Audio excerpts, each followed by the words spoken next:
세상에 떠도는 기묘한 괴담들. 첫 번째 이야기, 강원도 화천에서 군복무 중에 실제로 겪었던 실화괴담.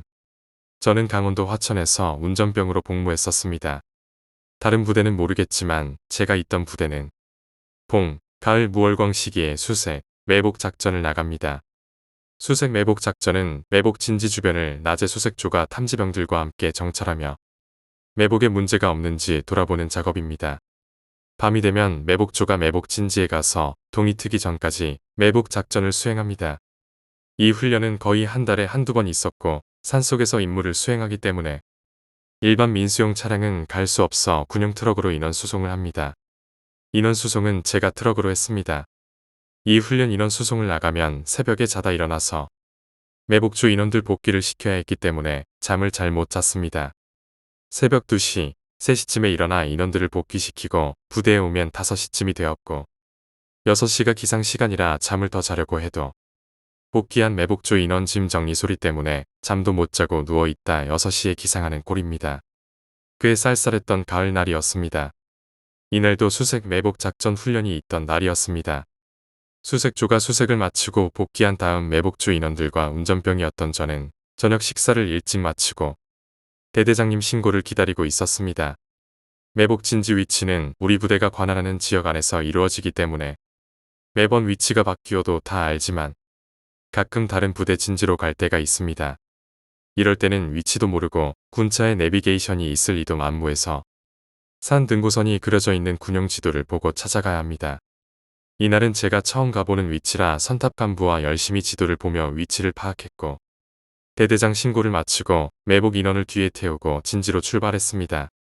이때 갔던 진지는 모 부대 뒤에 있는 꽤 우거진 숲속이었고 길도 꽤 험했던 걸로 기억합니다.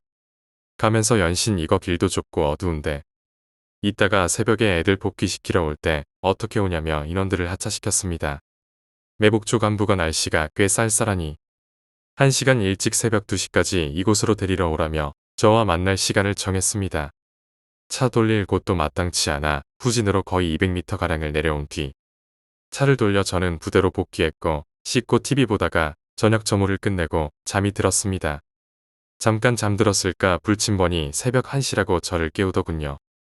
잠 깨려고 화장실에서 세수 한번 하고 활동복에 전투모 눌러쓰고 선탑 간부와 인원들을 복귀시키러 출발했습니다. 새벽 2시 강원도 시골길에는 드문드문 가로등 하나씩 있었고 나머지는 차 전조등 불빛에 의존해서 가야 했습니다. 인원들을 태우고 어두운 산속길을 후진으로 내려올 생각을 하니 그냥 막막했습니다. 선탑 간부는 저보다 짬이 안 되는 하사였는데 아니나 다를까 차에 타자마자 골라떨어졌습니다. 운행하면서 속으로는 인원들이 밑으로 좀 내려와 있었으면 하고 바라며 진지를 향해 가고 있었고 저 멀리 매복 진지가 있는 산이 보였습니다. 그런데 산 아래에 손전등 불빛들이 모여 있었습니다. 아마도 차 돌릴 공간이 없어 저를 배려해 일부러 산 밑에까지 내려온 매복조 인원들인 것 같았습니다. 그곳으로 가보니 역시나 매복조 인원들이 기다리고 있었고 저는 내려와 기다려줘서 고맙다며 매복조 간부한테 인사를 하고 매복 나갔던 병사들한테 많이 추웠냐 고생 많았다며 대화를 했습니다. 그런데 이상한 게 저랑 대화하는 매복조 인원들이 아무런 감정 없이 그냥 로봇처럼 입만 벌리며 대답하는 겁니다. 저랑 눈도 안 마주치고 그냥 넋이 나간 사람들처럼 모두들 멀뚱멀뚱 서 있길래 저는 속으로 날씨가 춥긴 추웠나 보구나 하며 인원들을 뒤에 태우고 부대로 출발했습니다. 부대로 출발한 지 20분쯤 지났을까 선탑 간부 핸드폰이 울리며 자고 있던 선탑 간부가 일어나서 전화를 받았습니다. 부대에서 걸려온 전화 같았습니다. 그런데 전화를 받던 선탑 간부는 뭔가 이상하다는 듯 차를 잠깐 길가에 세우라고 하더니 저보고 전화를 받으라고 전화를 건넸습니다. 통신보안 병장입니다. 그래 나 당직 사관인데 진지에 도착했나? 역시 당직 사관한테 걸려온 전화였습니다. 예, 지금 인원들 태우고 복귀 중입니다. 인원들 태웠다고? 그럴 리가 없는데. 상급 부대에서 훈련 확인하러 나온다고 해서 조기 복귀 안 하기로 했어. 그럴 리가 있습니까? 매복 담당 간부 바꿔드리겠습니다. 하고 차에서 내려 인원들이 타고 있는 적지함으로 갔는데 저는 그 자리에 다리가 풀려서 주저앉았습니다. 적지함에는 아무도 없었고 그냥 빈 차였습니다. 제가 주저앉자 선탑 간부가 놀라서 차에서 내려 왜 그러냐고 저에게 물었습니다. 저는 적재함을 가리키며 인원들 분명히 태웠는데 아무도 없다고 얘기했는데 선탑 간부는 제 말을 믿지 않고 제가 그냥 잠이 덜 깬 걸로 생각했습니다. 선탑 간부가 핸드폰을 받아 당직 사관이랑 통화를 마치고 나서는 저에게 아까 그 진지로 가서 인원들 끝날 때까지 기다려야 할 것 같다고 말했습니다. 그때 선탑 간부 핸드폰으로 전화가 왔습니다. 바로 매복 담당 간부였습니다. 아니나 다를까 매복 담당 간부는 미안하다며 다시 와달라고 했었고 저는 다시 가서 30분 동안 기다리며 다시 매복조 인원들과 만났습니다. 제가 떨리는 마음으로 매복 담당 간부한테 혹시 진지에서 저 오는 거 못 봤냐고 물었더니 제가 산 밑에서 차를 세우더니 적재함을 열고 혼자 차 주위를 왔다 갔다 하다가 다시 차를 돌려 나갔다는 겁니다. 매복 담당 간부는 당직 사관한테 조기 복귀 안 하게 되었다는 연락을 받고 다시 부대로 복귀하는 걸로 생각했답니다. 그 말 듣고 저는 정말 소름 돋아서 이 모든 얘기를 매복 담당 간부한테 얘기했습니다. 나 분명히 간부님이랑 여기 애들 만나서 얘기까지 했었다고 말했지만 당연히 믿을 리가 없지요. 이날 정말 팔다리가 후들거려서 어떻게 운전을 해서 부대로 복귀했는지 모릅니다. 제가 정말 귀신을 태운 것인지 아니면 정말로 졸았던 건지 지금도 생각하면 오싹합니다. 두 번째 이야기, 마지막 여행. 고등학교 3학년 때 겨울방학의 일이다. 고등학생으로서 마지막 추억을 남기기 위해 나는 A와 M 두 명의 친구와 함께 남자만 셋이서 여행을 떠났다. 목적지는 산기슭의 온천여관으로 주변에 별다른 것은 없지만 공기가 무척 맑았다. 여관에 도착한 누리는 먼저 짐이나 풀고 놀까? 라고 이야기하며 체크인했다. 고등학생들이 용돈을 모아온 여행이다 보니 그다지 좋은 여관은 아니었다. 하지만 고풍스럽고 깨끗한 괜찮은 곳이었다. 여관의 현관에 들어서자 대단히 예쁜 여주인이 맞으러 나왔다. 어서 들어오세요. 목소리도 예뻐서 우리들은 무심코 우와 라고 소리를 질러버렸다. 여주인은 짐을 맡아준다고 말하며 우리의 짐을 들려고 했다. 보통 고용인이 짐을 옮기다 보니 애미의아한 듯이 혼자 운영하냐고 물었다. 아니요, 고용인이 한 명 있습니다만 지금 조금 바빠서 죄송합니다. 우리는 서로 한번 마주본 뒤 말했다. 짐은 저희가 가져갈 테니 방만 안내해주세요. 우리가 말하자 여주인은 고개를 숙인 뒤 앞으로 걸어가기 시작했다. 그런데 여주인의 등 뒤에 무엇인가가 있었다. 아이였다. 나는 여주인에게 자녀분인가요? 라고 물었다. 죄송합니다. 이 아이는 제가 옆에 없으면 금세 울거든요. 아이를 업고 일하다니 대단하다 싶으면서도 조금 이상하다는 생각도 들었다. 그 아이는 어떻게 봐도 5살은 되어 보였기 때문이다. 보통 그 정도 나이가 되면 어머니에게 늘 매달려 다니지는 않는다. 하지만 대놓고 말하기도 좀 그랬기 때문에 우리는 그대로 조용히 방으로 갔다. 우리는 짐을 풀고 셋이서 산을 탐험하고 산기슭의 가게에서 특산품을 사는 등 나름대로 놀다가 여관으로 돌아왔다. 방에 돌아와 친구들과 이야기를 하고 있자 여주인이 왔다. 식사 준비가 되었는데 언제 가져다 드릴까요? 마침 우리도 배가 고파오고 있었기에 우리는 바로 가져다 달라고 부탁했다. 잠시 뒤 고용인이 식사를 가져왔다. 고용인은 이때 처음 봤는데 60세 정도 된 다리가 불편해 보이는 아저씨였다. 천천히 드세요. 고용인은 그렇게 말하고 문을 닫고 나갔고 우리는 밥을 먹기 시작했다. 그런데 잠시 뒤 여주인이 왔다. 죄송합니다. 이 아이가 손님들과 함께 밥을 먹고 싶다고 하네요. 같이 먹게 해도 될까요? 나는 아까 등에 엎혀있던 아이를 생각하고 괜찮습니다라고 승낙했다.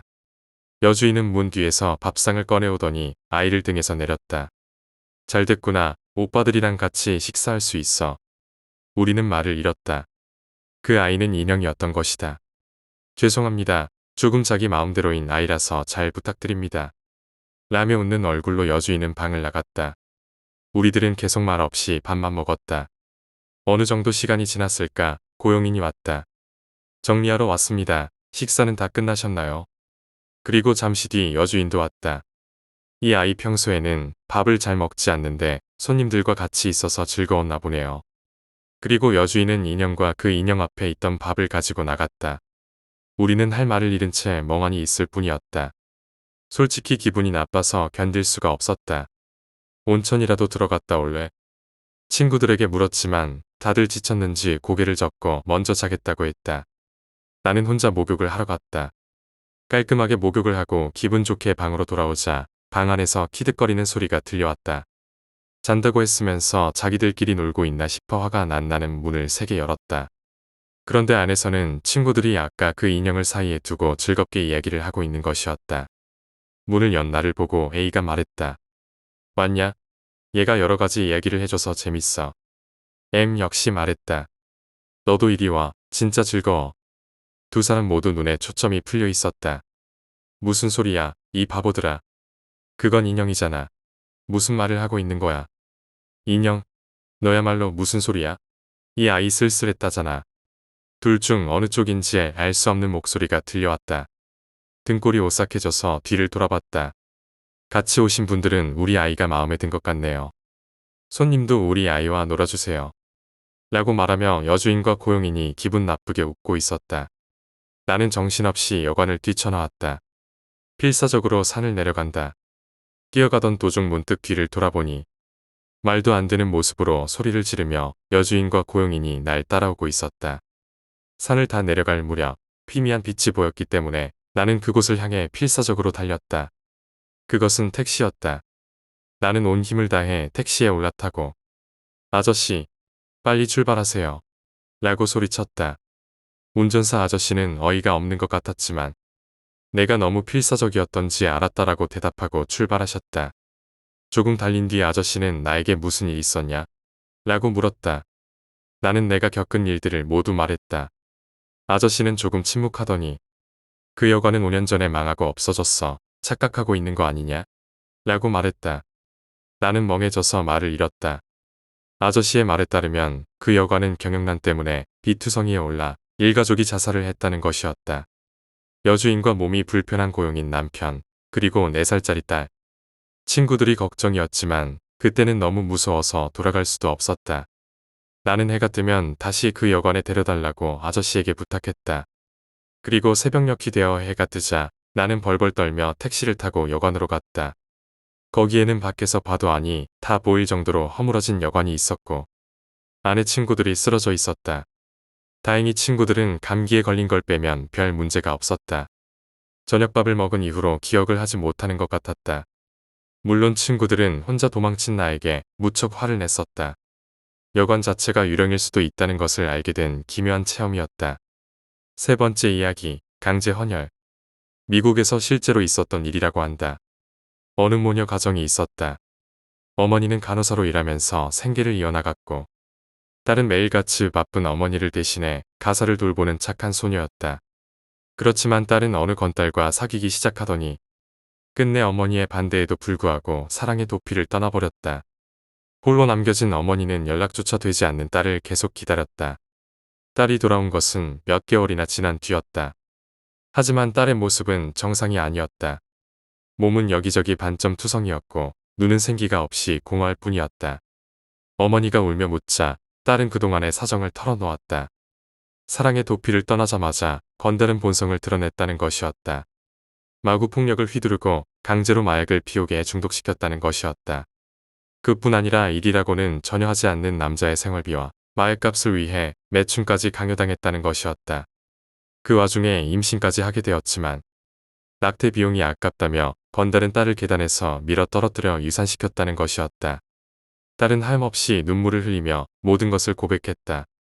어머니는 찢어지는 가슴으로 딸을 위로했지만 딸은 우울증이 심화되어 결국 자살을 하고 말았다. 딸을 나락으로 몰아넣은 남자에게 복수하기 위해 어머니는 남자의 집 근처에서 숨어 있기로 했다. 돈이 떨어지면 유흥비를 뜯어내기 위해 남자가 집으로 올 것이라 생각했던 것이다. 그리고 예상은 적중했다.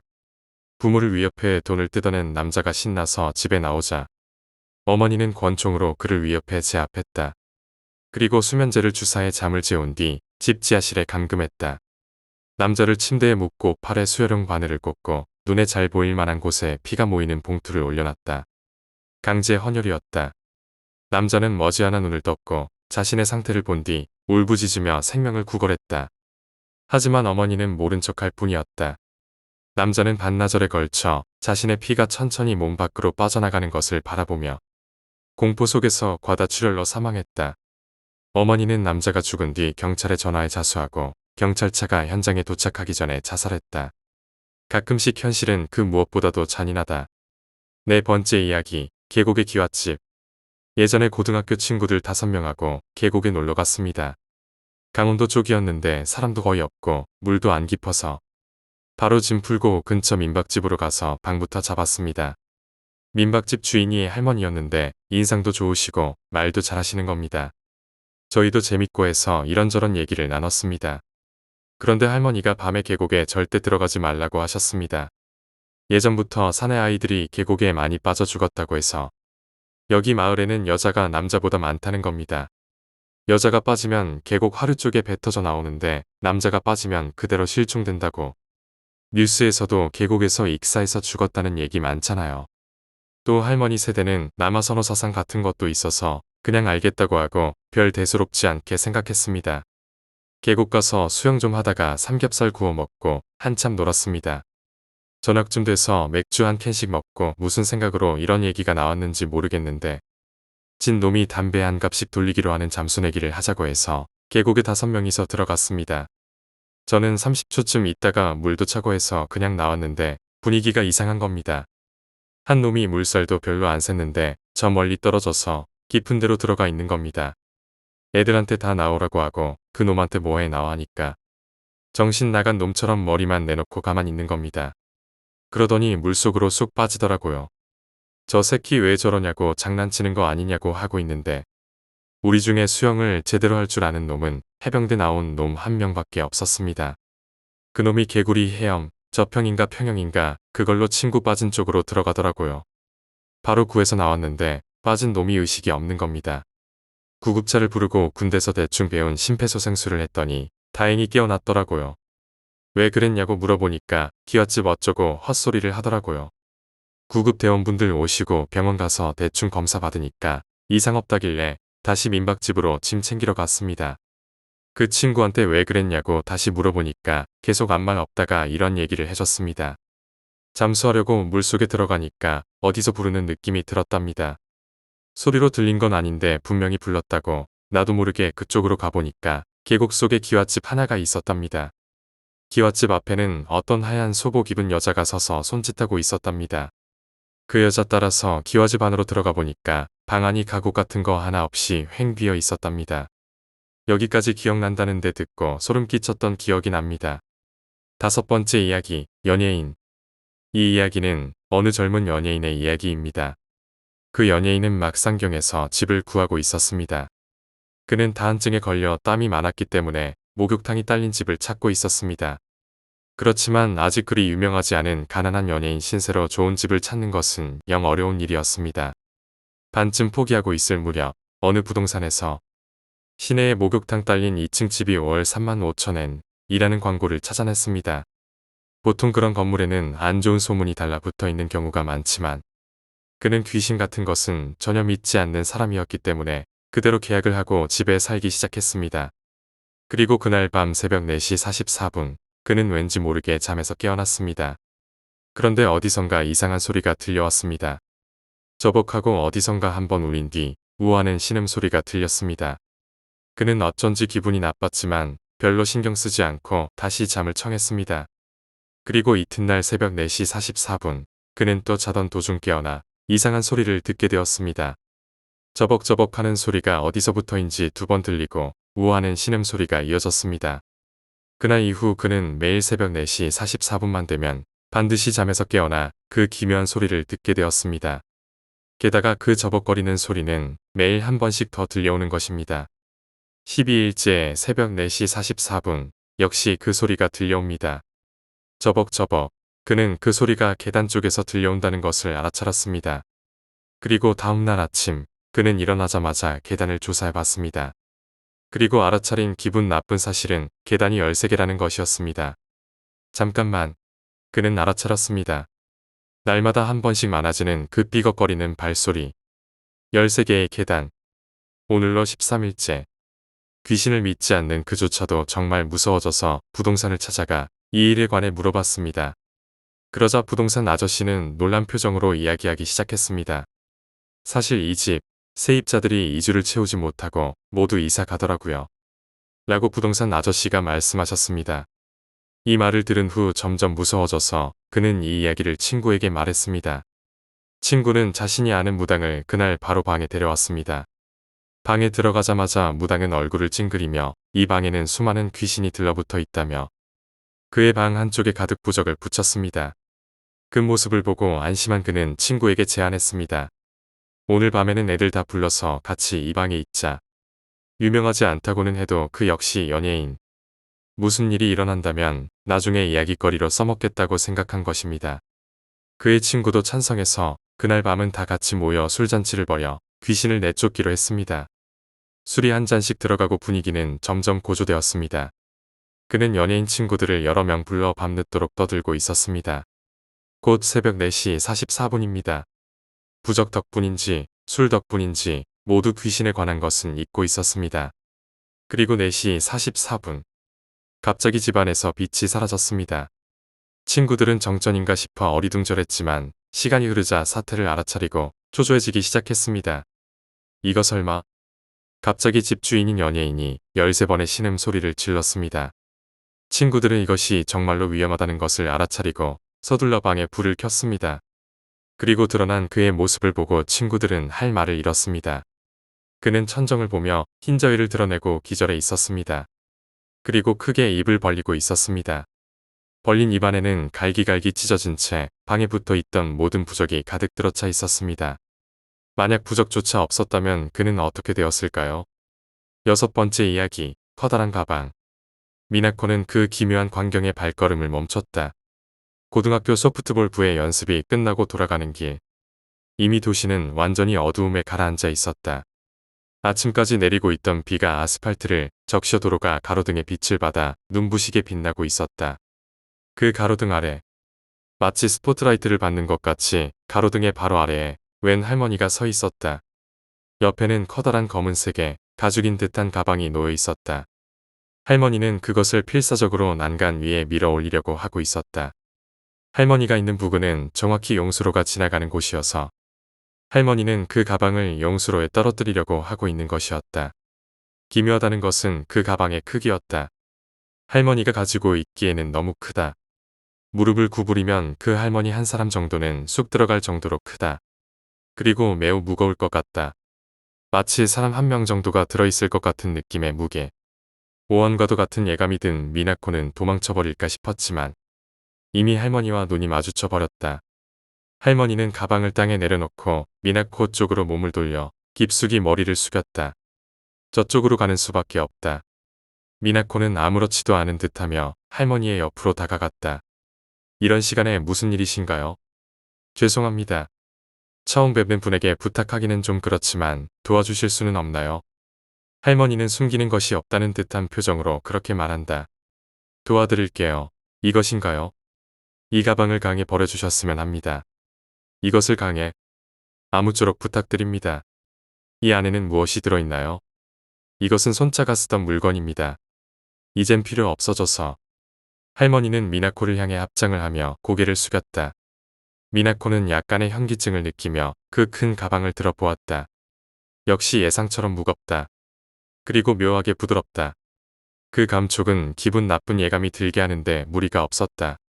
미나코는 부활동으로 단련된 근육으로 가방을 천천히 들러 올렸다.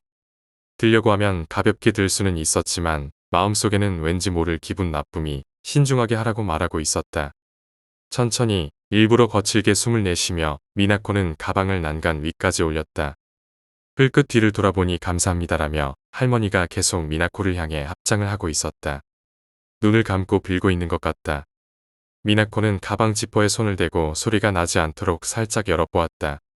모포였다. 무엇인가를 모포에 싸두고 있다. 미나코는 살짝 모포 밑에 손을 집어넣어 보았다. 무엇인가 단단하고 찬 것이 손에 만져진다. 무엇을 하시는 건가요? 갑자기 뒤에서 할머니가 들여다보며 물었다. 자신도 모르게 나오는 비명을 겨우 죽인다.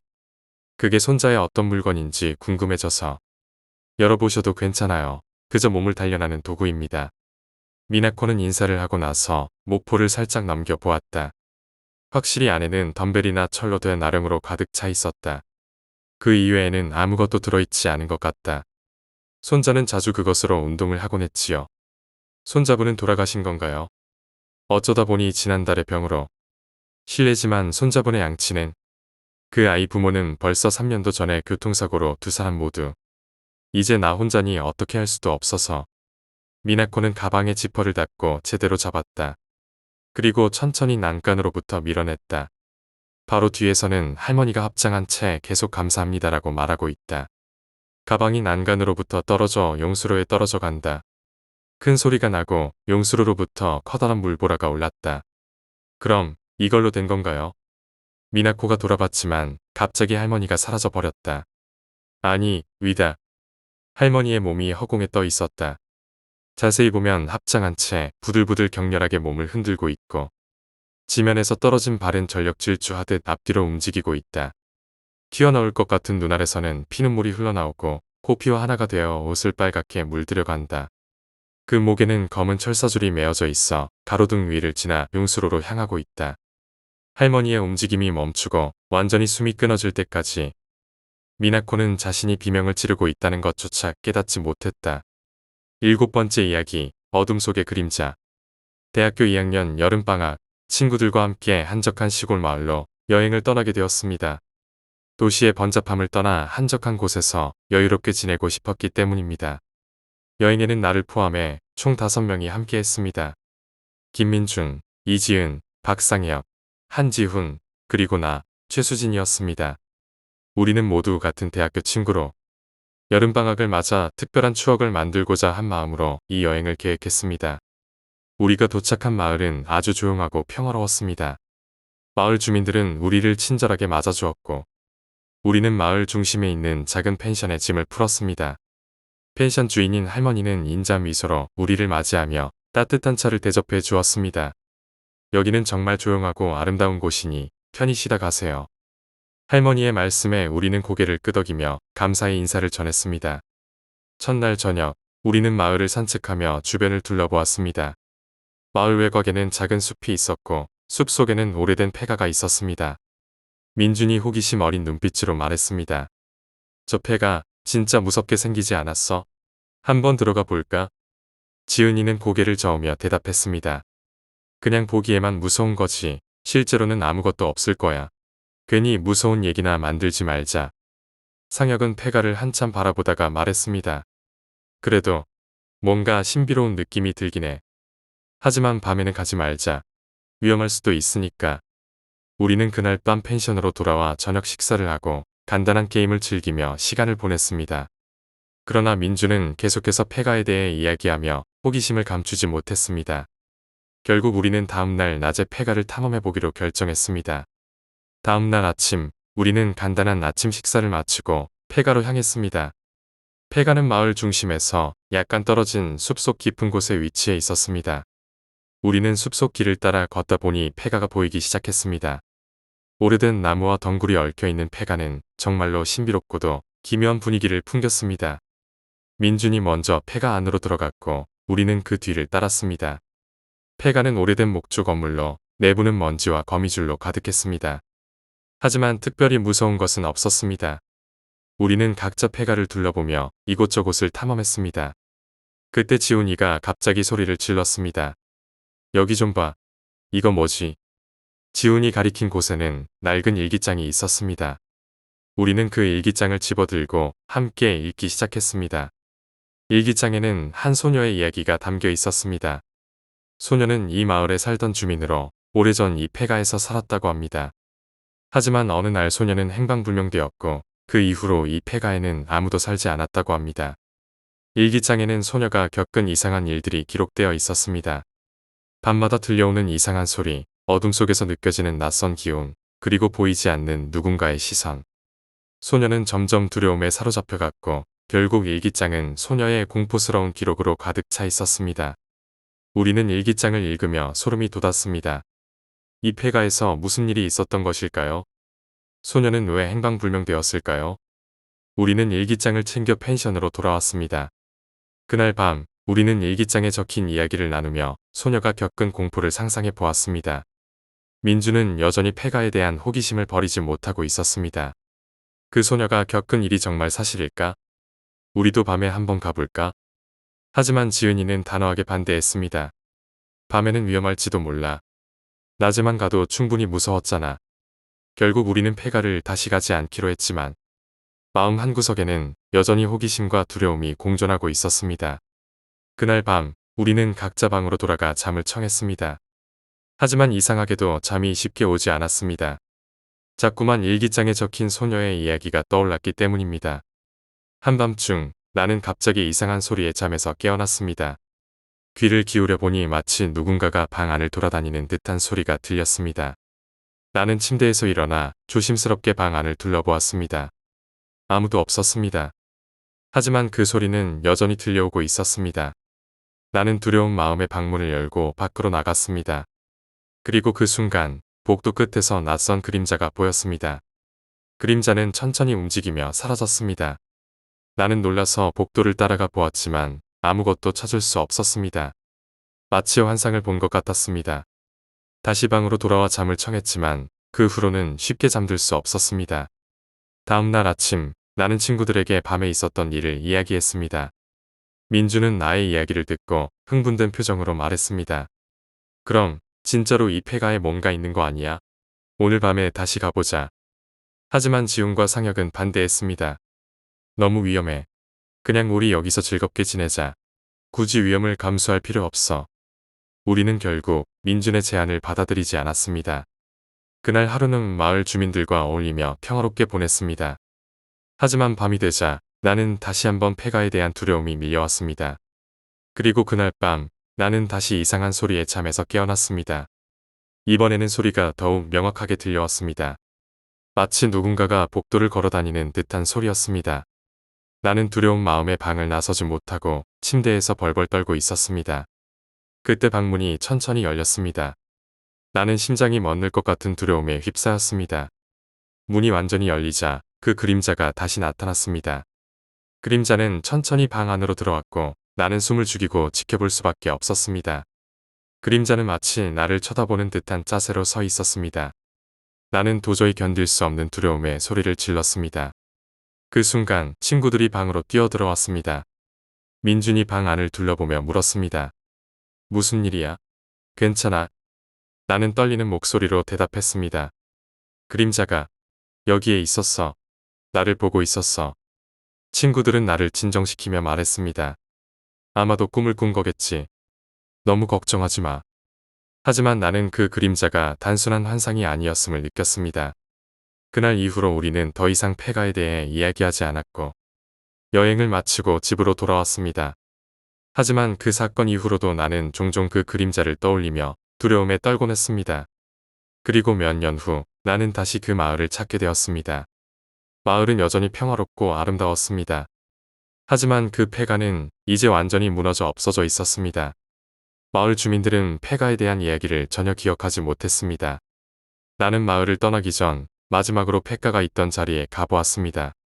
그곳에는 작은 기념비가 세워져 있었습니다. 기념비에는 소녀의 이름과 함께 이렇게 적혀 있었습니다. 이곳에서 사라진 소녀를 기억하며 그녀의 영혼이 평온히 잠들기를. 나는 기념비 앞에서 잠시 묵념을 하며 소녀의 영혼이 평온히 잠들기를 기도했습니다.